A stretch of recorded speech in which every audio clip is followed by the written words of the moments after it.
ఇర్మీయా గ్రంథం 6వ అధ్యాయము 22వ వచనం నుండి ఆఖరి అధ్యాయం ఆఖరి వరకు చదువుకున్నాం.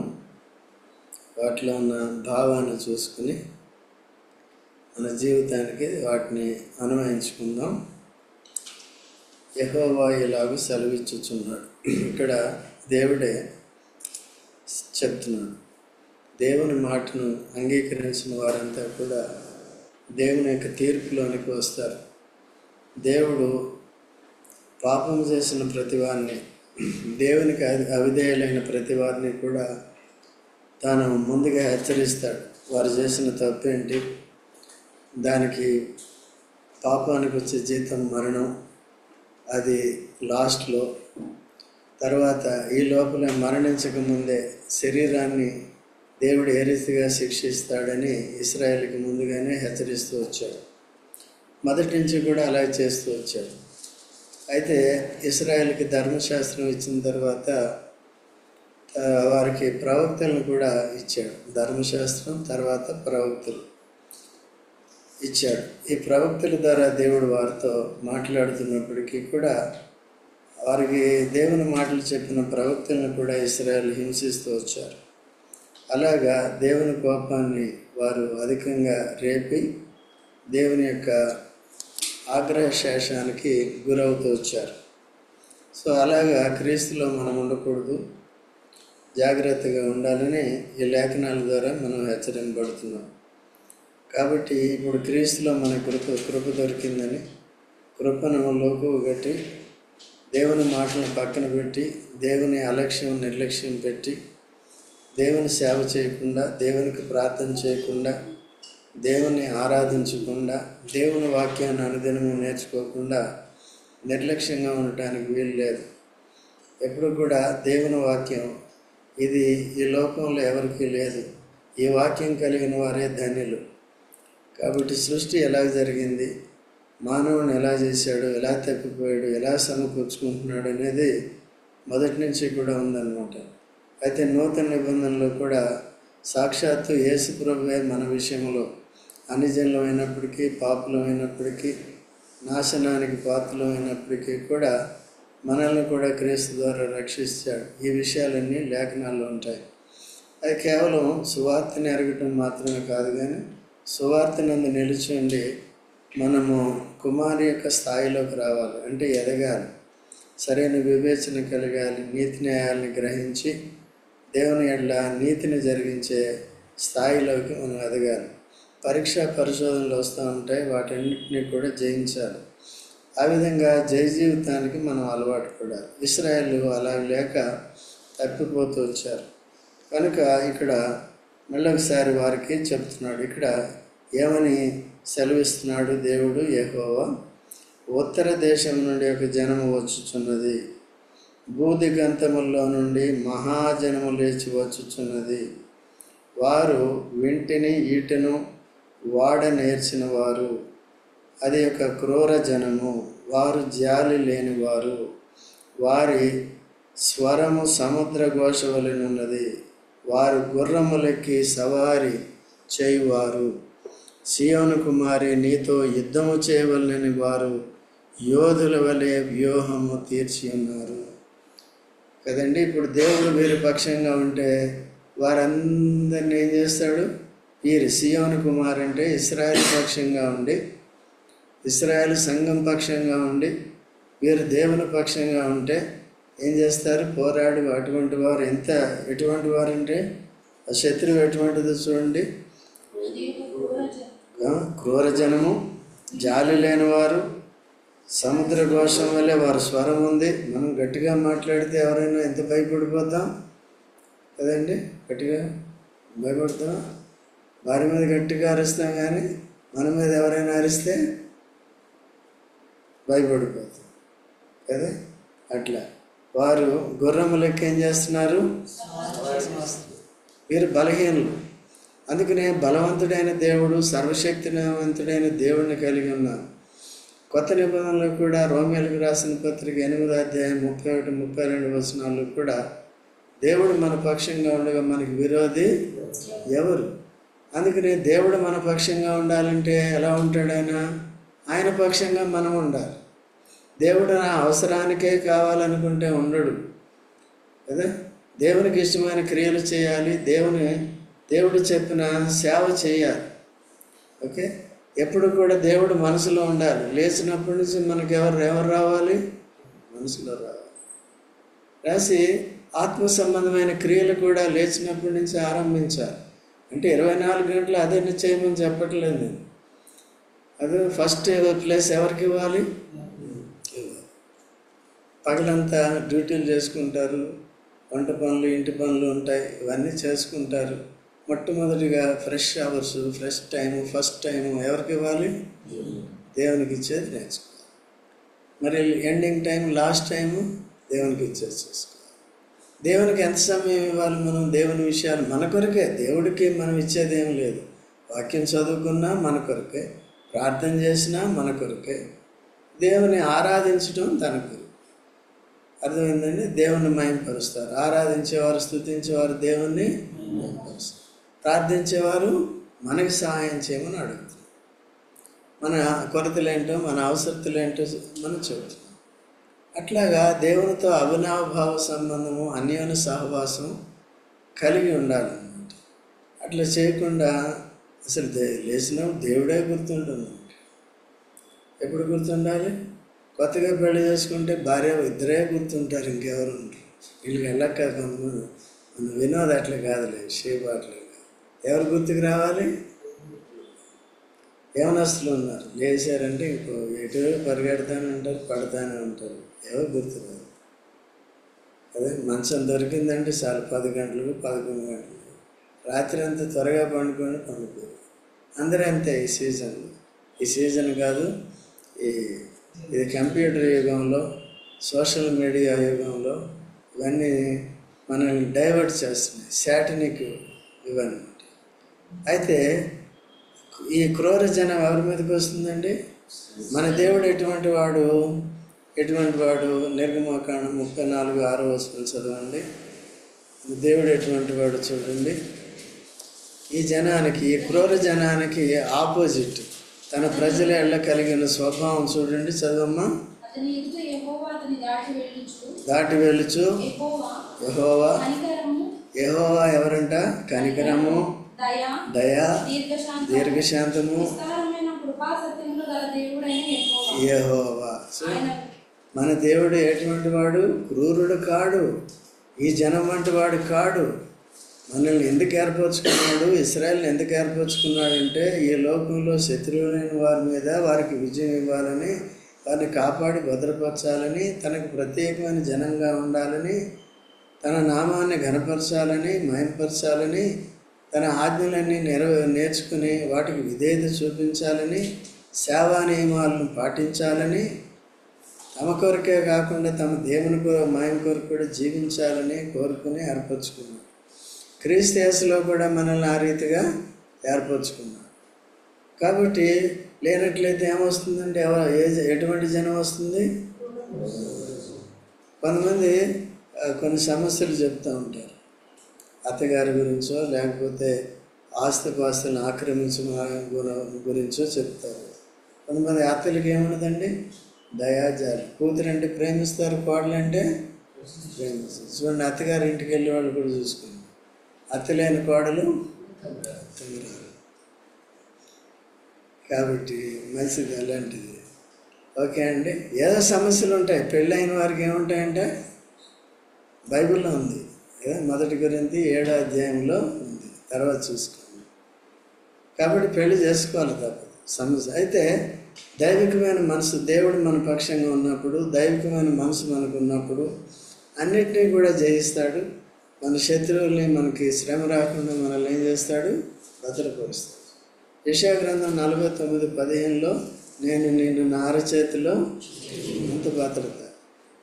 10వ అధ్యాయం యోహాను సువార్తలో ఏముంటుంది? ఆయన నా చేతిలో నుండి మిమ్మల్ని ఎవరు కూడా, యేసు ప్రభు రక్షించి తన చేతిలో భద్రపరుస్తున్నాడు. మనం ఉంటే కదా ఆయన భద్రతలు. వీళ్ళు అట్లా లేరు కాబట్టి ఉత్తర దేశం నుంచి వాళ్ళు వస్తున్నారు కాబట్టి నేను వాళ్ళని ఆపగలను, నేను వారిని శిక్షించగలను, మిమ్మల్ని రక్షించగలను. కానీ మీరెక్కడ నా మీద ఆధారపడుతున్నారు, అందుకని ఇవన్నీ వస్తున్నాయి. తర్వాత చదువు 24వ వచనం. దాని గురించిన వర్తమానం విని మా చేతులు బలహీనమగుచున్నవి, ప్రసవించు స్త్రీ వేదన పడినట్లు. చూసండి, భయం వచ్చినప్పుడు చూడండి, ఈ విరోధులు శత్రువులు వచ్చినప్పుడు ఏమవుతుంది? ఎవరికైనా అంతే కదా. శ్రమ రాకముందు విర్రవీగుతూ ఉంటారు, శ్రమ వచ్చినప్పుడు తట్టుకోలేకపోతున్నాం, భయపడు. రండి ఉపవాస ప్రార్థన చేద్దాం, స్పెషల్ ప్రార్థన చేద్దాం అంటే అప్పుడు వస్తాం. పాపం రెగ్యులర్గా వచ్చేవాళ్ళు వస్తున్నారు కదా. నిజంగా ఇబ్బందులు ఉన్న వాళ్ళకి ఇంకా నిర్లక్ష్యం చూపిస్తున్నారు. అంటే ఈనాడు మనల్ని శిక్షించడానికి ఎవరో శత్రువులు రారు, మన శరీరంలోనే బలహీనతలు అనేవి ఉంటాయి, అవి నలగొడుతూ ఉంటాయి. మనం పౌల్ని ఏమి నలగొట్టింది? ఆ శరీరంలో సాతాను దూతగా ఒక ముళ్ళు ఉంచాడు కదా, అదే నలగొడుతుంది. సో ఇవన్నీ కలిగి ఉన్న మనం ఏంటంటే ఎప్పుడు కూడా దేవుణ్ణి కనపరచాలి. రహస్య జీవితం రహస్యంగా కాదు, నేనేదో చేసుకుంటున్నాను కాదు, సమాజంగా కనపడాలి. ఓకే అండి. సో అట్లా చేసి, అది కూడా మీరు చేసేది సరిగ్గా ఉండదు. సమాజంగా సంఘం ద్వారా దేవుని లేఖనాలను సరిగ్గా నేర్చుకోవాలి. మీరు ఏం చదువుకుంటున్నారో ఏం చేస్తున్నారో నాకు తెలియదు, బట్ ఇది చేసుకోవాలి. అందుకనే స్కూల్కి కాలేజీకి వెళ్ళకుండా లెసన్లు వస్తాయి మీకు. వచ్చిన తర్వాత లెక్చరర్ చెప్పింది ఏం చేస్తారు? మీరు నేర్చుకుంటారు. తర్వాత ఏం చేస్తారండి? పరీక్ష పెడతారు. పరీక్ష పెట్టిన తర్వాత ఏమవుతుంది? అయితే మనకి పరీక్ష వచ్చింది, శ్రమలు వస్తున్నాయి, శోధనలు వస్తున్నాయి అంటే అర్థం ఏంటండి? దేవుడు నేర్చుకోవడానికి ఇంత సమయం ఇచ్చాడు. ఆ సమయంలో నువ్వు నేర్చుకున్నావో లేదో పరీక్ష పెడుతున్నావు. దేని ద్వారా? శ్రమల ద్వారానే పెడుతున్నావు, ఇబ్బందుల ద్వారానే పెడుతున్నావు. ఇప్పుడైనా సరే ఏం చేయాలండి? మనం మనసు మార్చుకుని దేని మనసు కలిగి దేవుని పాదాల దగ్గరికి వచ్చేది నేర్చుకోవాలి. లేకపోతే ఏముంది? ఎటువంటి వేదన అంటే వారికి చూడండి, మొదటి దశలోనికాయలు 5వ అధ్యాయం మొదటి 3 వచనాలు చదవండి. సహోదరులారా,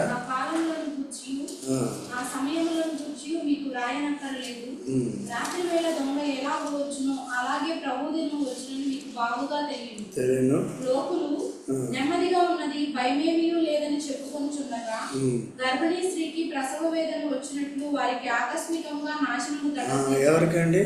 భక్తిహీనులందరి మీదకి యేసు ప్రభు రెండో రాకడ భయంకరంగా ఉంటుంది. ఎవరికండి? భక్తిహీనులకి, రక్షణ లేని వారికి, రక్షణలో కొనసాగలేకపోతున్న వారికి, బుద్ధి లేని కనికల వల్ల ఉన్నవారికి, అలక్ష్యంగా నిర్లక్ష్యంగా ఉన్నవారికి, దేవుడు సమయం ఇచ్చినప్పుడు కునికి నిద్రపోతున్న వారికి, వాక్యం పట్ల, దేవుని పట్ల, దేవుని సేవ పట్ల, ప్రార్థన పట్ల నిర్లక్ష్యం కలిగిన వారంతా కూడా అప్పుడు హఠాత్తుగా వచ్చినప్పుడు ఎట్లా ఉంటుందంటే, ఒక స్త్రీకి హఠాత్తుగా ప్రసవ వేదన ఎట్లా వస్తుందో అట్లా. అందుకనే పౌలు అంటాడు గలతీ 4:19 చూడండి. నా పిల్లలారా, క్రీస్తు స్వరూపము మీ యందు ఏర్పడు వరకు మీ విషయమై మరలా నాకు ప్రసవ వేదన కలుగును. చూసారండి, గలతీయులకి క్రీస్తుని స్పష్టంగా తెలియజేశాడు. ఎవరో వచ్చి ఏదో చెప్తే జారిపోతున్నారు, అంటే సత్యం నుండి తొలగిపోతున్నారు. 3వ అధ్యాయం 1వ వచనంలో ఏముంటుంది? ఓ అవివేకులైన గలతీయులారా, ఎవరు భ్రమ పెట్టాడు? భ్రమలోకి వెళ్ళిపోతూ ఉంటాం. సత్యాన్ని సరిగా నేర్చుకోవాలి. ఇది భ్రమ, సాతాను భ్రమపరిచే ఆత్మ. కాబట్టి మనుషులు కూడా భ్రమ పెడతారు. దాంట్లో వెళ్ళకుండా వాక్యాన్ని సరిగ్గా నేర్చుకోవాలి. కాబట్టి పౌలు వారి విషయంలో ఏమంటున్నాడండి? 3వ అధ్యాయంలో అవివేకులైన గలతీయులారా అన్నాడు. 4వ అధ్యాయం వరకు వచ్చేటప్పటికి ఏమంటున్నాడు? మీ కొరకు సేవకులకి, అక్కడ ప్రవక్తలకి ఏమొచ్చిందండి? ప్రసవం. అన్నిటికంటే ఎక్కువ శ్రమలు నిన్ను నన్ను రక్షించడానికి, శత్రువు నుంచి విడిపించడానికి, పాపశాపాల నుంచి విడిపించడానికి యేసు ప్రభువు ఏకంగా పుట్టినప్పటి నుంచి ఎన్నో శ్రమలు భరించి చివరికి సిలువ శ్రమలకి తాను అర్పించుకుని, అవమానానికి అర్పించుకుని, గాయాలు పొంది ఎన్నో గంటలు సిలువ మీద ఉండి అంత రక్తం కార్చి కదా మరణాన్ని జయించి మనకిచ్చిన విశ్వాసం ద్వారా నీతి, విశ్వాసం ద్వారా కృప, విశ్వాసం ద్వారా యేసు ప్రభు మరణ పునరుద్ధానాల ద్వారా అదే మన విశ్వాసానికి ఆధారమైంది. అందుకనే మన విశ్వాసమునకు కర్త, కొనసాగించువాడు. ఎప్పుడు కొనసాగిస్తాడు చెప్పండి చూద్దాం. ఎవరైనా మన విశ్వాసమున కర్త ఎవరు? యేసు. కొనసాగించేవాడు ఎవరు? ఎప్పుడు కొనసాగిస్తాడు? ఆయన మీద ఆధారపడి. నువ్వు చెప్పు శ్రీనివాస్ అన్న, ఎవరు చెప్పండి. ఏం తెలియకుండా ఆయన వైపు చూసినావు కదా. యేసు వైపు చూస్తే ఏం చేయాలి? అన్నీ అక్కడే ఉంటాయి.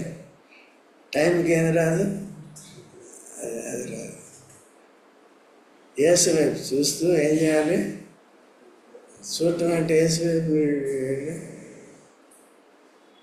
అదండి. ప్రతి విషయంలో ప్రార్థన చేయాలి. యేసు వైపు దేవుని వాక్యాన్ని నేర్చుకోవాలి. కానీ సహవాసం చాలా ప్రాముఖ్యం.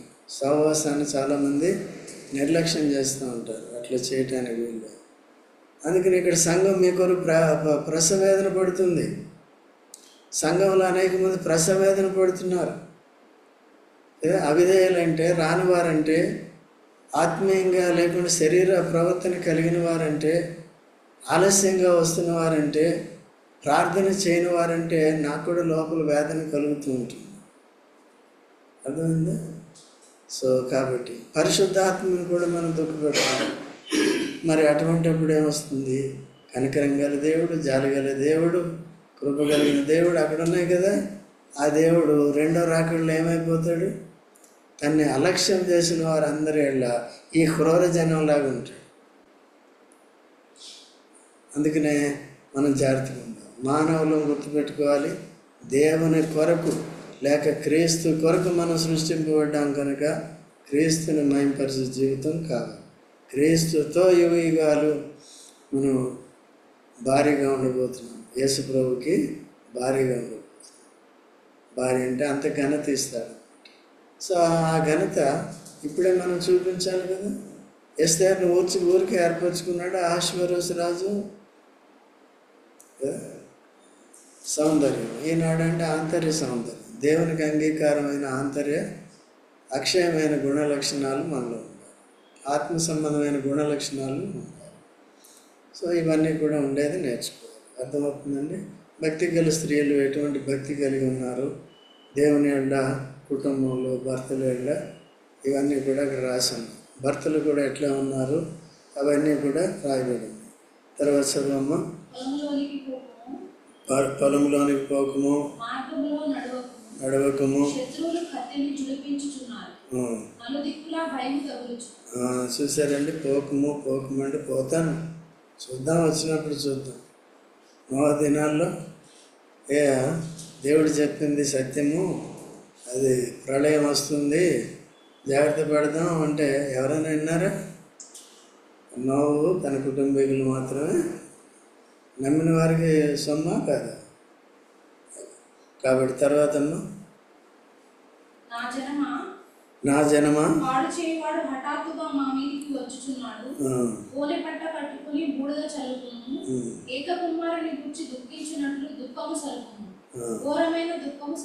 అది ఇప్పుడు ఎందుకంటే దుఃఖము అంటే దాని అర్థం ఏంటంటే దుఃఖాలు రెండు రకాలు. దేవుని మీద ఆధారపడకుండా శత్రువు వస్తున్నాడని మరణ భయంతో బాధపడటం కాదు. ఇక్కడ దేవుని దగ్గరికి వచ్చి దైవ చిత్తానుసారమైన దుఃఖం సరిపాలి. దేవా, ప్రభువా, మేము తప్పు చేశాము, నిర్లక్ష్యం చేశాము, అలక్ష్యం చేశామని దేవుని దగ్గర ఏం చేయాలి? ఒప్పుకోవాలి. తీవ్రమైన పశ్చాత్తాపంతో ఒప్పుకోవాలి. నిజమైన పశ్చాత్తాపం ఏంటి? లేకపోతే డూప్లికేట్ పశ్చాత్తాపం ఏంటి? నిజమైన పశ్చాత్తాపం తప్పిపోయిన కుమారులో ఉంది. ఎలా చెప్తాం అది నిజమైన పశ్చాత్తాపం అని? కదా, ఒప్పుకొని విడిచిపెట్టాడు, మళ్ళీ దాని వైపు వెళ్ళాడా? కుక్క అయితే ఏం చేస్తుంది? కక్కిన దాన్నే మళ్ళీ తింటుంది. మళ్ళీ కక్కుతుంది, మళ్ళీ అదే తింటుంది. ఆ మారు మనసు కాదు. అందుకనే యోహాను పరిచయాలు శాస్త్రులు తన దగ్గరికి బాప్తిజం తీసుకోవడానికి వస్తుంటే మత్తయి సువార్త 3వ అధ్యాయంలో ఏం చెప్తాడు? దీని అవసరం లేదు, మారు మనసుకు తగిన ఫలాలు ఫలించుడు. ఆయనకి డౌట్ ఉంది, వీళ్ళు ఏదో బాప్తిజం తీసుకుంటారు, తర్వాత మళ్ళీ వాళ్ళు ఇష్టానుసారంగా జీవిస్తారు. ఎందుకంటే పరిచయాలు శాస్త్రులు ఎక్కువ వేషధారులు అన్నమాట. వేషధారులు దేవుడు అంగీకరిస్తాడా? వేషధారి తను తానే మోసగించుకుంటాడు. పైకి భక్తి గలవారంటే పైకి వేషం వేసుకుంటే కుదరదన్నమాట. అర్థమైందండి? కాబట్టి దేవుడు దేన్ని చూస్తాడు? వేషాన్ని చూడు. అందుకనే మనం వేషాలు అయ్యి ఈనాడు క్రైస్తవ లోకంలో కూడా సంఘాల్లో వేషాలు చూపిస్తారు. మెడలో సిలువ వేసుకున్నంత మాత్రాన్ని నేను భక్తున్నా. ఎక్కడ ఉండాలి సిలువ? బాబు. పైకి పెద్ద వైట్ షర్టు వైట్ కోట్ వేసుకుంటే పరిశుద్ధంగా వైట్, ఎందుకంటే ఫ్యాషన్ లేకుండా ఒక మాదిరిగా సింపుల్గా ఉండాలని అట్లా వేసుకుంటాం. ఇది కూడా పెద్దగా ఏదోలాగా వేసుకుంటే ఇంకేమవుతుంది? అర్థమవుతుందండి? ఇప్పుడు ఇది అలవాటు అయిపోయింది, కామన్ అయిపోయింది. మన ఎవరో చర్చిలో కొన్ని రూల్స్ పెట్టారు. టీ షర్ట్ వేసుకుంటే రావద్దు చర్చికి అన్నాడు అంటారు. నిన్న కంప్లైంట్ వచ్చింది, మీ దగ్గరికి వస్తాం అంకుల్ అని అడిగారు ఫోన్ చేసి. కాబట్టి పైది కాదు, లోపల ఏం చేయాలండి? ఇప్పుడు ఇది కామన్ అయిపోయింది. అంతకుముందు భారతదేశంలో మన తండ్రులంతా ఏం కట్టారు? నా ఫాదర్ కూడా, ఆయన డాక్టర్ అయినప్పటికీ కూడా పంచే కట్టాడు. నాకు తెలిసినంత వరకు నేను 5 years వయసులో చూశాను. అంటే ఆయన సైకిల్ మీదే వెళ్ళేవారు. అప్పుడు ఏమి లేవు కదా. 55 years బ్యాక్, 55 years బ్యాక్, 50 కాదు, more than 60 years back, 65 years back, 65 years back. అర్థమవుతుందండి? కాబట్టి ఇప్పుడు కూడా మనం ఇప్పుడు ఈయన టీ షర్ట్ వేసుకుంటున్నాడు, నేను వద్దని చెప్తే నువ్వు ప్యాంట్ ఎందుకు వేసినావు, ధోతి కట్టుకో అని చెప్పు,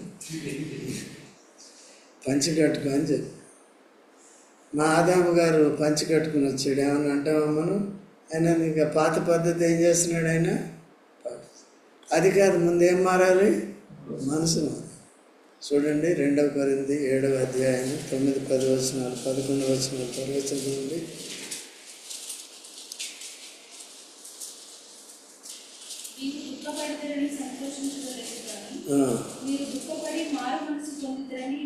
దుఃఖపడి మారు మనసు పొందాలి. అది సంగతి. మారు మనసు పొంది ఇంక నేను ఆ తప్పు చేయను, బుద్ధి గడ్డి తిన్నది అని చెప్పాలి. తప్పిపోయిన కుమారుడికి వచ్చింది ఆ బుద్ధి. తర్వాత ఏ విషయంలో మా వలన మీరు నష్టము పొందకుండుటకై దైవ చిత్తానుసారముగా దుఃఖపడితే దైవ చిత్తానుసారమైన దుఃఖము రక్షణార్థమైన మారు మనసును కలుగజేయును.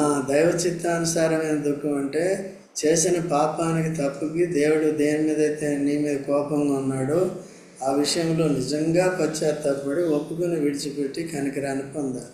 దేవుని దగ్గర చేసిన తప్పులు చేయకుండా జాగ్రత్తగా ఉండే దైవ చిత్తానుసారమైన దుఃఖం. తర్వాత చదువమ్మా.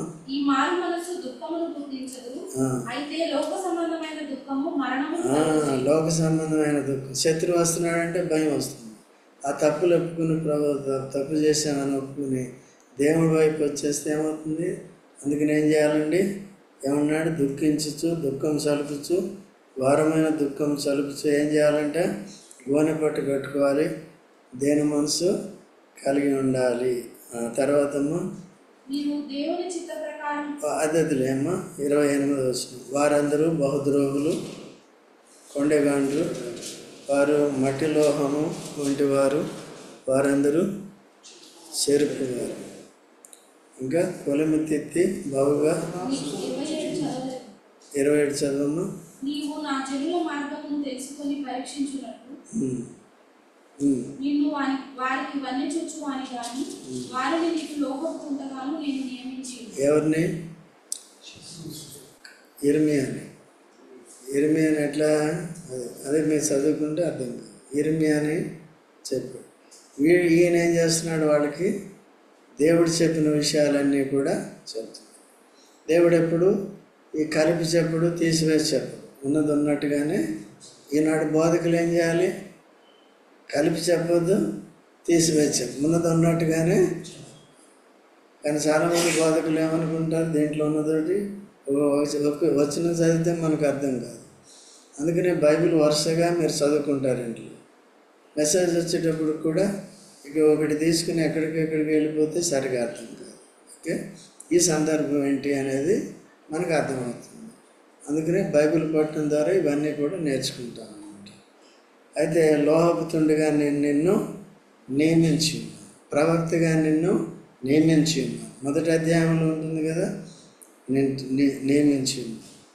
వారందరూ ఎవరండి వారందరూ అంటే? ఎవరండి? ఎవరు వారు? అది అంతకుముందు ఎవరు? జాలి లేని వారు, క్రూర జనం ఎవరు? ఉత్తర దేశం నుంచి వచ్చేవారు. వీళ్ళెవరు? వాళ్ళు తన్నేవాళ్ళు, వీళ్ళు తన్నించుకున్నారు. ఎందుకు తన్నించుకుంటున్నారు వీళ్ళు? దేవుని భయం లేక, భక్తులు. అయితే మధ్యవర్తి ఎవరు? నేను భయపడకు బాబు, వీళ్ళు ఇటువంటి వారు కాబట్టి నేను నిన్నేం చేస్తాను, లోహపు తుంటగా నేను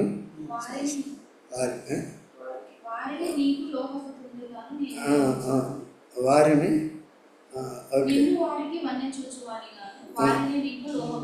వారిని నీకు లోహపు తుంటగాను నేను, నీవు నా జనుల మార్గం తెలుసుకొని పరీక్షించినట్లు నిన్ను వారికి వన్నె.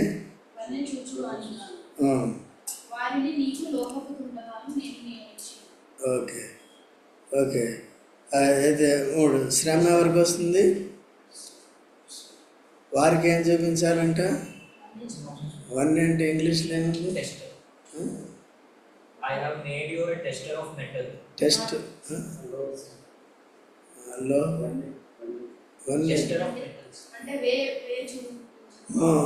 దారి చూపించేవారుగా చెప్తే వీళ్ళు ఏం చేస్తున్నారు? లోపుతుంటే అండి వీళ్ళు కొట్టేవారు, తిట్టేవారు అనుకున్నాం, ఎదిరించేవారు. ఎవరికి? ప్రవక్త ఏదైతే మేలు మంచి మార్గాన్ని దేవుడు చెప్తే వీళ్ళు ఏం చేస్తున్నారు? విని దాన్ని పాటించాలి వద్దా? మారుమనసు పొందుతున్నారా? పైన ఏమన్నాడు? వారు దుఃఖించాలన్నారు, గోనెపట్టు కట్టాలన్నాడు. ఇవన్నీ చేయకుండా ఏం చేస్తున్నారు? ఇప్పుడు యేసుక్రీస్తు ప్రభు మిమ్మల్ని అందరినీ రక్షించడానికి వస్తే ఆయన ఏం చేశారు? శిక్షించారు. అది పాపులు చేసేది. పశ్చాత్తాపడి ఒప్పుకుని విడిచిపెట్టే బదులు అది జరుగుతుంది. దేవుడు హెచ్చరించినప్పుడు, మేలు చేసినప్పుడు చెప్పేవారిని ఏం చేయాలండి? చెప్పేవారిని శిక్షణ. వీళ్ళు మారుమనసు పొందే వాళ్ళు ఎవరు కూడా అట్లా చేయరు. తర్వాత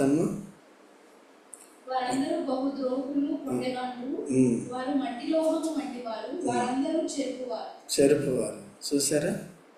వారంతా చెరుపువారు, తామే చెరుపుకుంటారు. తర్వాత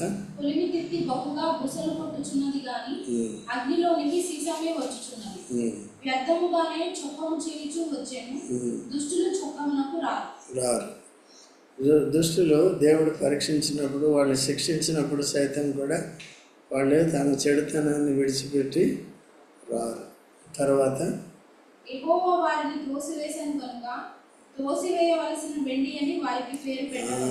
చూసారండి, వెండి అమూల్యమైంది. వెండి విమోచనకి గుర్తుగా ఉంది. దేవుడు వారిని విమోచించాడు. మనల్ని కూడా యేసు ప్రభు వెండి నాణ్యాలకి అమ్మబడి మనల్ని కూడా విమోచించాడు. వెండికి అమ్మబడి మనల్ని కూడా విమోచించాడు.